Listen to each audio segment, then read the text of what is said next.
5, 4, 3, 2, 1, 0. All engine liftoff. We have a liftoff. 32.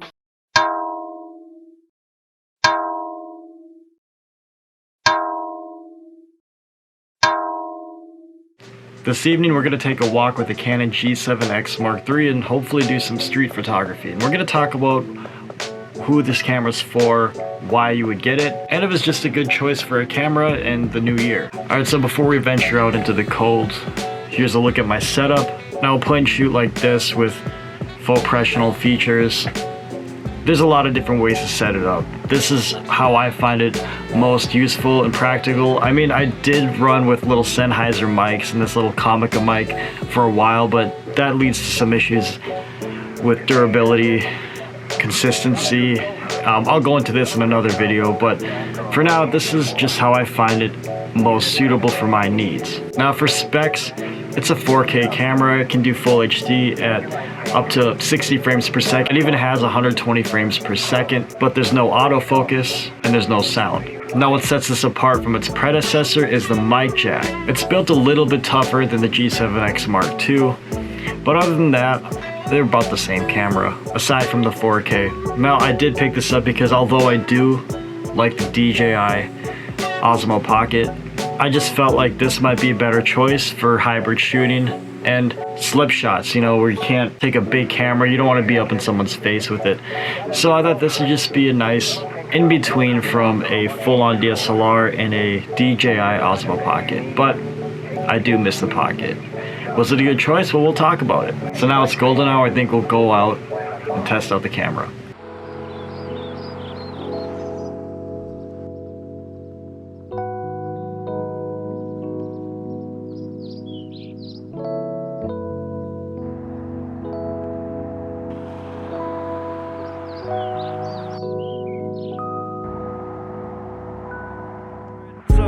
When filming in 4K, the Canon G7X Mark III tends to overheat. Obviously, when filming in the cold, the camera tends to die, and it's 7 degrees, which is well below the recommended operating temperature of this camera. Right now, we are doing a low light test during golden hour, a little bit past, and the battery's about to die, so we might have to wrap this up and head home, but we'll see what we can get.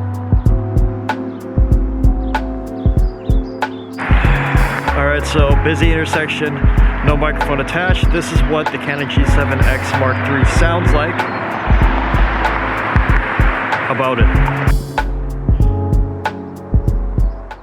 So we're going to test out more features on the Canon G7X III.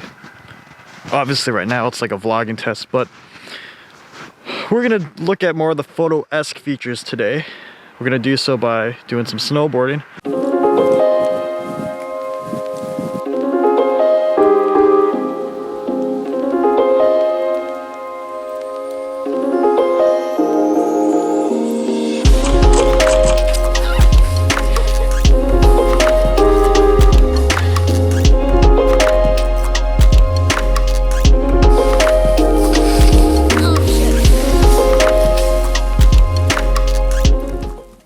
Alright, so I apologize if this right here isn't the field trip that you were expecting, but it's the middle of a polar vortex where I'm at, which means it's -20. The Canon G7X Mark III for sure can't handle that kind of weather, and frankly, neither can I. So, welcome to my humble abode, aka my photo closet. So I stripped the Canon G7X Mark III down to its bare bones body, just to show you what it looks like. Now for a premium point and shoot, it doesn't feel all too premium. I mean, it's plasticky and rubbery with a tactile grip, which actually does feel kind of good, but I wrapped mine in the U-rig cage for a reason, not just because it looks cool, but it just helps protect the body. It looks a lot like its older siblings, except for the mic jack. Now all the upgrades are under the hood, so let's delve into that. So the biggest upgrade is the Digic 8 processor. Still has a 20.2 megapixel sensor, however this time it's stacked, which means, watch this, start up, close down.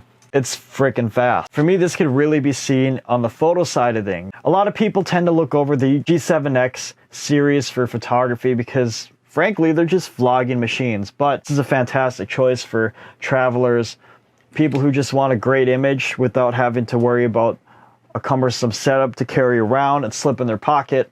Because it has that stacked sensor with a Digicade processor, it can do pretty high frame rates. I mean, at 30 frames per second with questionable autofocus, sure, but it also does continuous autofocus at 8.3 frames per second. Pair that with a great flash system. You can bounce it, fill it as you need, with a sync speed of 1/2000. Now with the new brains, not only could it do the polished photography side that I just mentioned, but internally that's probably why it can do 4K and its high frame rate modes. The Mark III has a 24mm to 100mm, 35mm equivalent of course, focal length lens with an f1.8 at its brightest and f2.8 at its longest aperture. If that doesn't wet your whistle, it also has a built-in ND filter which comes in handy for proper video exposure and for photography as well. Now this camera isn't without its issues, obviously. When it first came out, it was heavily criticized for its shoddy autofocus and its overheating issues in 4K. Now the heat issues can't really be fixed because the camera is just so small. But I find that the 4K does work as long as you're filming under 10 minutes, say B-roll stuff or just walk around things. But you'll start to see it choke out at about 10 minutes. Give or take, I mean, it depends on the situation, but it is what it is. Now in that, it's what you'd expect, 4K with the 420 8-bit color depth, roughly 100 megabytes per second for a video bitrate. The standards, that's about all you really need for YouTube. The autofocus is contrast based. However, with the last firmware update, it's usable. I mean, it still pulses every now and then. And I do think the Sony competitors do a much better job with autofocus than the G7X Mark III, but it's much more usable than it was when the camera first came out. I guess I have to mention the live modes and the vertical shooting that the G7X Mark III does. However, I don't use them much. The initial setup to do the live shots is pretty convoluted. It's there if you need it, and then I know people use it, but it's just not something for me, and it's kind of confusing to set up. Overall, I think the G7X Mark III is a stellar performer. It has all the features a hybrid shooter needs in this modern media age, and it's all squeezable into your pocket. I do wish 4K wouldn't overheat, but again, it's understandable for a compact camera. Maybe a way to mitigate this would be some kind of 2K or 2.5, 2.7K mode, but Canon doesn't really do that unless you get, say, Magic Lantern and an older dinosaur body. I do think it's a great camera for its price, especially because it's an all-in-one system essentially right out of the box. And it's subjective whether or not the Sony brethren are better, but hey, they probably are. Maybe we'll look at one of those in the near future. However, this is the camera that I got, and looks like we're stuck with it, huh? Thank you for watching this video. Many more to come now that I moved into this freaking closet here. What do you want to see next? Leave your comments below. See ya.